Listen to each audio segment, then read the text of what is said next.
안녕하십니까, 박병영입니다. 1월 4일입니다. 토요일이고요.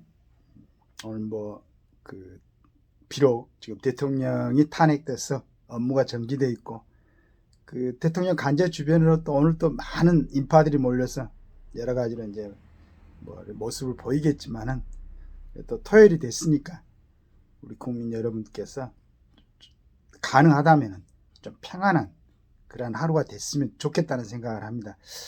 다양스럽게 우리 정청래 법사위원장이 참 우국충정의 마음을 발휘했는지 국회 측에서 윤 대통령 탄핵 혐의서 내란죄를 제외한다고 했습니다. 모르겠습니다. 어떤 탄핵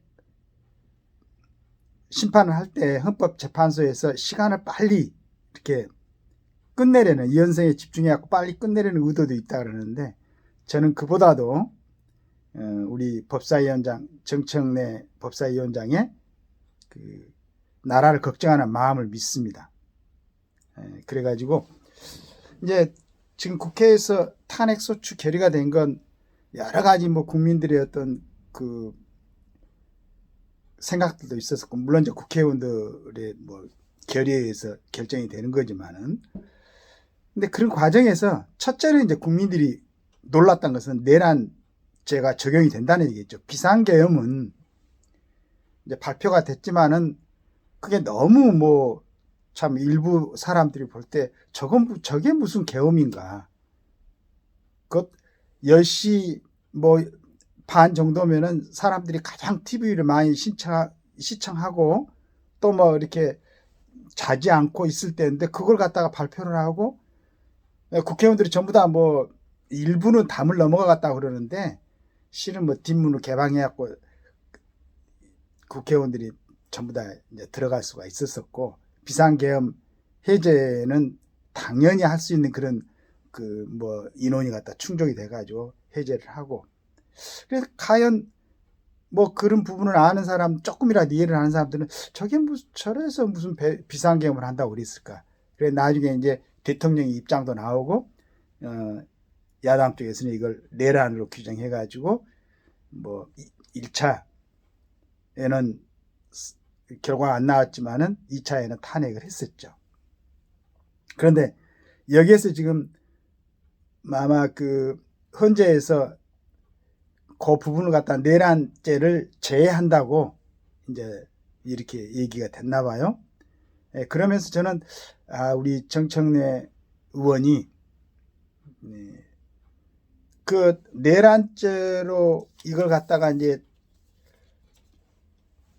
탄핵 소추 결의를 하다 보니까 여기에 관련 12.3 비상계엄 사태에 관련된 사람들이 전부 다 지금 구속돼 있죠. 첫째는 김용현 전 국방부 장관 구속 기소돼 있고, 박안수 육군참모총장, 그다음에 여인영 국군 방첩사령관, 각종군 특수전사령관, 조지호 경찰청장, 이진우 수도 방위사령관, 문상호 국군 정보사령관, 노상원 전 정보사령관, 김용균 정보사 전 대령, 김봉식 서울경찰청장, 이렇게 가지고 국방과 치안을 담당하고 있는 아주 중요한 그러한 사람들이 전부 다 지금 구속이 되어 있는 상태입니다. 이제 그래 굉장히 걱정스러운 상황에서 요 며칠간 대통령 이제 체포조가 그냥 참 들어가가지고 6시간 가까이 대치를 하다가 철수를 하고 했었는데, 이제 내란죄를 갖다가 거기서 제외한다고 그러면은 좀 차분하게 검토할 수 있는 시간이 있지 않을까라고 생각을 했는데, 전문가들은 또 이렇게 이제 판단을 했어요. 윤 대통령 탄핵 심판 사건 2차 변론 준비 기일에서 비상계엄 관련 위반 행위가 형법상 내란죄 등에 해당된다는 주장을 처리한다는 취지냐는 질문에 헌법재판소 질문하니까 사실상 처리한다는 것이라고 답했다. 탄핵 소추 사유를 내란죄 등 형법 위반과 계엄 선포 요건을 어기고 입법권을 침해한 헌법 위반으로 구성하는데 이현성에만 집중해 심리를 빨리 끝내겠다는 의도로 보인다. 요 이제 기자가 김준영 기자가 이제 써놓은 겁니다. 윤 대통령 측은 탄핵소추 결세의 핵심 쟁점은 비상계엄 선포가 아닌 형법상 내란죄를 범했다는 것이라며 청구인 측이 탄핵소추 사유 중 내란죄 부분을 처리한 이상 탄핵소추는 무효라고 주장했다. 주진우 국민의힘 법률위원장도 내란죄를 빼고 최대한 빨리 탄핵을 해 이재명 민주당 대표의 사법 리스크를 피해보려는 것이라고 꼬집었다. 홍준표 대구시장은 내란죄 부분을 처리하면 변경된 내용으로 또다시 국회 의결을 받아야 한다고 주장했다. 이에 대해 야당 측은 내란죄가 아니라는 말이 아니다라며 내란죄 유무 판단은 형사법정에서 진행될 예정이고 탄핵 심판은 헌법재판이다. 절차에 맞춰 입증하고 다툴 것이라고 반박했다. 이렇게 이제 서로 의견이 엇갈리고 있습니다. 그래서 이제 전번에 그 김영훈 국방부 장관도 발표를 했었고 윤석열 대통령도 이제 두 번입니까? 세 번의 그 담화문을 발표를 한 걸로 알고 있는데 두 번이었나요? 비상계엄 이건 대통령의 통치권 속한 권한이고 그거는 이제 헌법 77조에 의해서 계엄 선포를 하고 그 다음에 국회 의결을 하니까 그 해제를 했다. 그리고 이 모든 책임은 내가 진다. 거기에 관련된 병력을 뭐 투입하거나 그 여러 군데에서 뭐 협조했다고 해서 지금 구속되고 있는 사람들은 책임이 없다. 왜냐하면 대통령이 국군 통수권자로서 지시를 하면은 당연히 군인들이야 뭐 상명하복을 해야 되니까 당연한 거죠. 그 다음에 경찰은 어떻게 보면 더 이제 좀 억울할 수가 있죠. 조지호 경찰청장, 그 다음에 김봉식 서울경찰청장. 물론 이제 여기 이제 뭐 여러 장군들이 자기들 입장에서 얘기한 것도 있겠지만은 그래서 제가 한 3일 후인가요? 12월 그 3일 계엄 선포하고 제가 이제 방송을 하면서 대통령이 모든 책임을 진다라고 빨리 얘기를 해라. 이 군인들 그 사람들이 이게 맞고 안 맞고를 떠나가지고 국군 통수권자가 결정을 해가지고 지시를 내리는데 그 명령을 따르지 않으면 안 되잖아요, 군인들은. 그래서 이 사람들은 책임이 없다. 그 다음에 그 과정에서 오늘 또 보니까 뭐 도끼로 문자를 이렇게 표현을 했는데 그 문자가 도끼로 부수든지 뭐라 부수든지 국회의원들을 끄집어내라는 명령이 있었다면은 그건 비상계엄의 진행 과정에서의 하나의 과정일 수가 있고 이런 것은 나중에 대통령이 그 만약에 위법한 상황이 있었다 그러면은 내란 외환죄가 아닌 이상은 재직상 형사상 소출은 안 되니까 끝나고 나서 그거는 뭐 형법상에 따져볼 일이고 만약 이게 이제 내란죄가 아니라고 그러면은 이걸로 인해서 구속되어 있는 지금 국방부 장관, 육군참모총장, 국군방첩사령관, 특수전사령관, 그 다음에 수도방위사령관, 국군정보사령관, 전정보사령관, 그 다음에 김영군 정보사 전대령, 조지호 경찰청장, 김봉식 서울경찰청장은 구속해서 빨리 풀어줘가지고 제 위치에서 지금 일을 하게 해야지 국민들이 얼마나 지금 불안합니까? 그렇지 않아도 지금 우크라이나하고 러시아 전쟁이 있지, 이스라엘도 지금 전쟁을 하고 있지, 그 주변하고 이런 상황인데 지금 우리나라에 주한미군이 있어서 지금 유지가 되는 거지. 만약에 주한미군이 대한민국이 없다 그러면은 대통령 탄핵, 국무총리 탄핵, 그 다음에 지금 얘기한 아주 중요한 보직에 있는 전 장군들이 전부 다 탄핵돼가지고 일하고 있는데 북한에서 만약에 좀이라도 빨리 이 사람들을 원시시키고 우리 참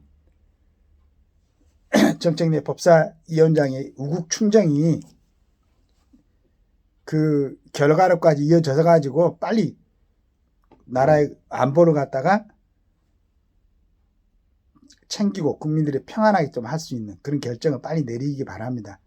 나는 이제 그 법사위원장이 법사위 진행을 하면서 하길래 저렇게 장군들을 갖다 저렇게 하고 좀 그거 너무 하는 거 아닌가 이런 생각을 했는데 그래도 국회의원을 하고 국회의원 지금 몇 선입니까? 4선입니까? 5선입니까? 그래도 나름대로 국가 관리하는 마음이 있었나 봐요. 물론 이제 89년에 그 미 대사관 간접 방화 요 부분은 일반적으로 법을 공부하는 사람들은 87년에 대한민국의 헌법은 지금 이제 이게 나타났죠. 그때 뭐 그 대통령의 독재를 방어한다고 해가지고 대통령의 권한을 많이 축소시키고 입법부 권한이 굉장히 확대가 됐죠. 그래서 입법부에서는 대통령을 탄핵도 할 수 있고 여러 가지 뭐 국정조사도 있고 이러는데 대통령 국회 해산권도 없고 비상계엄 한번 했다가 바로 내란죄로 몰리고 이런 상황이죠. 이 정도 지금 민주화돼 있는 헌법입니다. 87년에 결정이 됐죠. 그 전에 이제 노태우, 김영삼, 김종필 이 세 분이 그 합당을 해가지고 노태우 대통령이 당선이 되고 했는데 그때 이제 89년 때 그래서 그 전에 뭐 그 박정희 정권 그 다음에 이승만 정권 때 민주화 투쟁을 했던 사람들은 87년도 헌법이 만들어지고 이후에 어떤 뭐 이제 민주화 운동 한다는 사람에 대해서는 별로 의미를 부여하지 않지요. 뭐 민주화 헌법이 돼 있고 저 정도로 돼 있는데 무슨 데모를 하고 하느냐라는 생각들을 많이 한다고 들었습니다.